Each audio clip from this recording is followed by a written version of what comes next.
Hey y'all, Phil here with High Tech Legion. In this review, I'll actually be taking a look at two products. Both come from Vantec's NexStar line of products, which are used for dealing with hard drives and stuff. Both of them are intended for use with external hard drives in some way.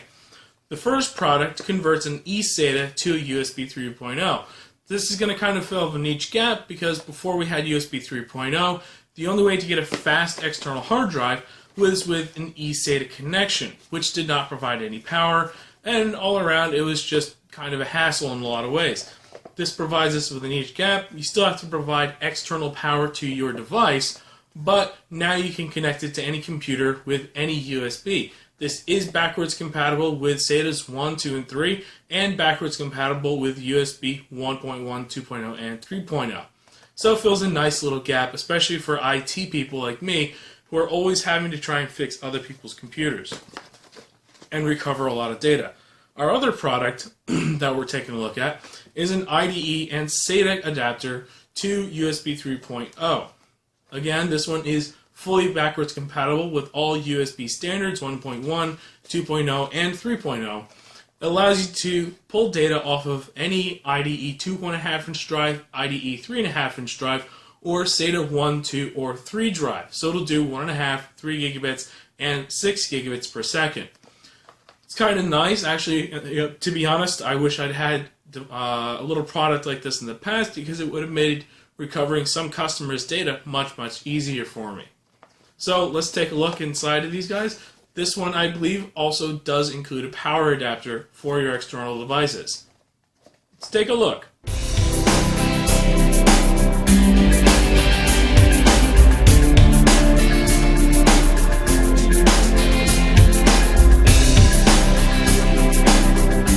Let's take a look at the eSATA adapter first. Just open it up. It's anti-static bag, that's nice. And you see, it's a very simple device with a USB 3 plug on this end and an eSATA connector on this end. As you can see, it's not a typical SATA connection. It actually looks more like USB than anything else, but it is a SATA data pins inside. The other product, yes, indeed, it does come with a power adapter. We can see here. Alright, and provides a Molex connection for data, for power, with a Molex to SATA connection so you can do any kind of a drive. Here's the connection, the device itself. And you see we have here the 2.5-inch IDE, 3.5-inch IDE, and SATA on top, with a light to tell us if it's getting power and it's working. Here we have our connection from our module here to the computer. So we have our micro USB super speed with the USB 3 there.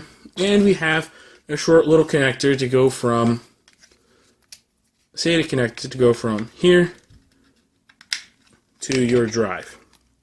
Alright, pretty simple stuff.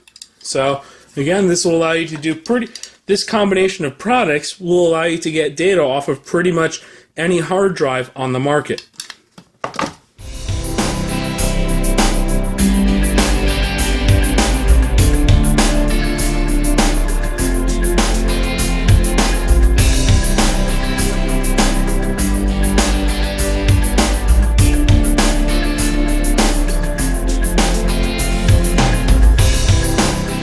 Both of these devices did pretty good in our benchmarks. Let's talk about the IDE and SATA adapter first. You can see got around 128 megabytes per second, pretty consistently throughout the read speed, pretty consistently throughout the artificial benchmarks. About 118, 120 consistently again for the read speed. For the file copying, which is much more realistic to what you would see if you're actually using a device, you get around, 184 seconds to do the 5 gigabyte transfer, which gets you about 27 megabytes per second, which is pretty good, much faster than you get with pretty much any USB 2.0 external hard drive, And it's pretty good for USB 3.0 drives too. Well, it's not amazing, but it's still pretty good. The only real issue I had with it is that the cable was the SATA cable was about that long, which can be a little annoying in case you have a limited workspace or whatever it might be. Moving on though to this guy, the eSATA eSATA to USB 3 adapter. This guy was a little bit faster, so in the artificial benchmarks, it was pretty consistent at around 260 megabytes per second read speed. Crystal was about 200 megabytes per second for a write, and for some reason, the ATTO benchmark and Crystal Mark both were around 360 for a write.